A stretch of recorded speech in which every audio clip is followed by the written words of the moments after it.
When the White Swan meets black technology, should China buy the Tu-160 or wait for the H-20? As Russia's White Swan Tu-160 gracefully soars across the sky, should Chinese military enthusiasts be shouting, "Buy it"? Hold your horses. This Cold War behemoth may be using its graceful appearance to mask a fatal weakness. On today's strategic chessboard of the Chinese Air Force, it is no longer the decisive piece that determines victory or defeat. The Tu-160's proud assets are clear: an impressive range of 16,000 kilometers and a staggering payload capacity of over 40 tons, making it akin to a mobile arsenal in the sky. In comparison, the H-6 family of Chinese bombers has a maximum range of approximately 8,000 kilometers and a payload capacity of 912 tons. However, modern warfare is no longer a simple contest of sheer size. Russia's weaknesses in cutting-edge avionics have left the Tu-160, this swan, nearly blind as a myopic giant. On the Russia-Ukraine battlefield,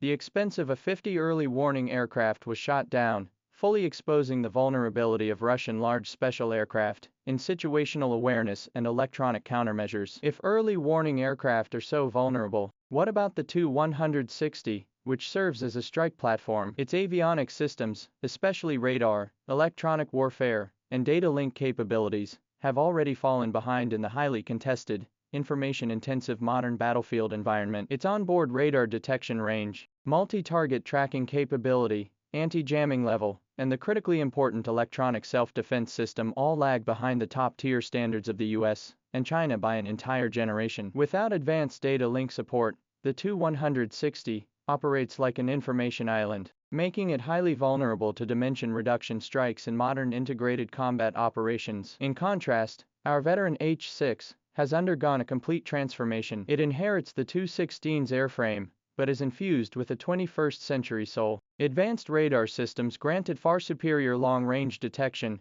and precision strike capabilities compared to the original Tu-16. Deep integration of data links enables real-time information sharing with early warning aircraft, fighters, and even satellites, making it a critical node in system-based operations. Models like the H-6K and J have already proven that advanced avionics and information technology capabilities can significantly compensate for the limitations of the platform's physical parameters. The H-6 is like old wine in a new bottle. Its exterior may not be dazzling, but its interior is lean and efficient. The Tu-160, on the other hand, is more like new wine in an old bottle. Its exterior is flashy, but its core technology is far from advanced. Introducing such an electronic system half-blind behemoth would be akin to introducing a systemic black hole into the Air Force, one that requires a massive escort fleet and whose own survivability is questionable. Even if we set aside performance disputes and consider only quantity, introducing the Tu-160 is by no means a smooth path. National strategic assets are not to be sold lightly. As the cornerstone of a major power,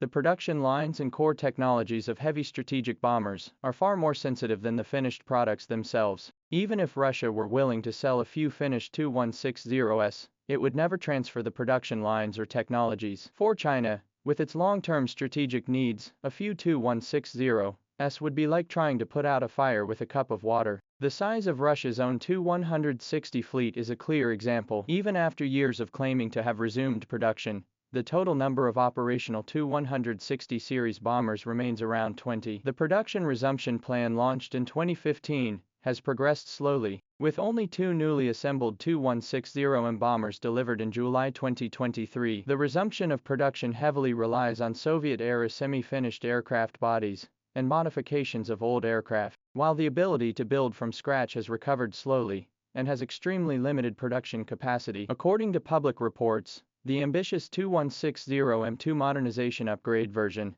has seen production speeds far below expectations, with complex supply chain issues and difficulties in domestically replacing key subsystems severely constraining its delivery capabilities. Russia is already struggling to meet its own strategic Air Force modernization needs. How much production capacity could it possibly spare for China? Facing the United States' multi-layered strategic strike force comprising hundreds of B-52H, B-1B, B-2A bombers, and the upcoming B-21 fleet, as well as Russia's own massive bomber fleet, China requires a scale capable of forming a reliable strategic deterrent, dozens or even hundreds of modern heavy bombers. How can such massive demand be met by relying on Russia's slow, limited, and uncertain supply? Only by mastering independent production capabilities can scale iteration, and logistic support be fully controlled. Imagine if we relied on imports. In the event of sudden international changes or constraints on Russia's own production capacity, spare part supply and maintenance upgrades would be subject to external control, posing a fatal risk to the sustainability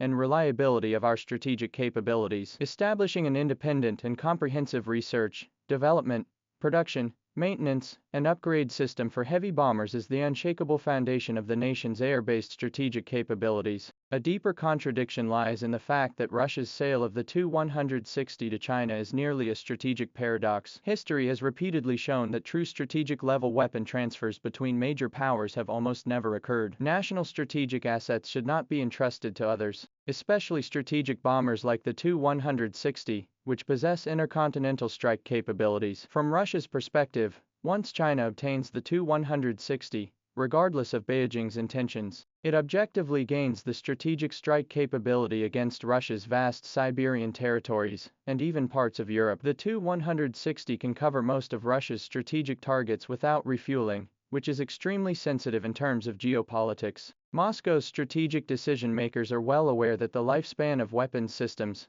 far exceeds the honeymoon period between nations. Geopolitical winds change, and today's partners may become tomorrow's adversaries. History serves as a cautionary tale. The F-14 Tomcat fighter jet sold by the United States to the Pahlavi regime in Iran during the Islamic Revolution swiftly transformed from Allies' weapons into daggers turned against themselves. How could Russia not take this as a solemn warning, handing over such a sharp strategic spearhead to an eastern neighbor, whose strength is rapidly approaching Russia's own, and which shares a long common border, would be an unbearable gamble for Moscow's strategic decision-makers. This is not merely a technical transfer issue, but a fundamental strategic consideration touching on national survival and security. Russia would rather let these Swan aircraft age gracefully over time than risk crafting a sword of Damocles that could hang over its own head. From the perspectives of technological advancement, practicality in meeting China's massive operational requirements, and geopolitical considerations, acquiring the Tu-160 is neither a wise nor feasible option for the Chinese Air Force today. The successful modification of the H-6 series under advanced avionics and system-enabled capabilities has proven that while platform potential is important, the electronic information technology and system integration capabilities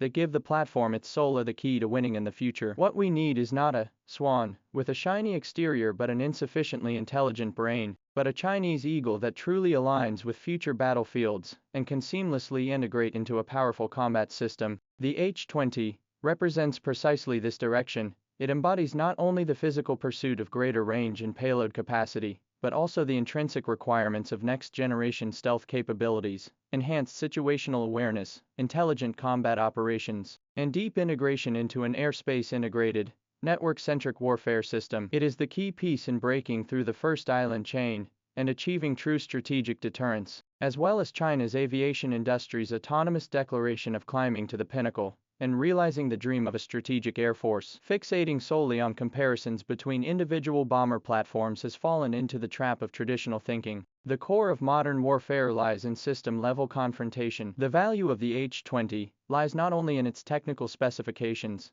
but also in its role as the core node of China's future aerospace strategic strike system. It will integrate deeply with powerful early warning and command systems, high-speed stealth unmanned escort aircraft, space-based reconnaissance and navigation systems, long-range precision-guided munitions, and advanced electronic warfare capabilities, forming a system of systems that is global in coverage, agile in response, precise in strike capability, and robust in survivability.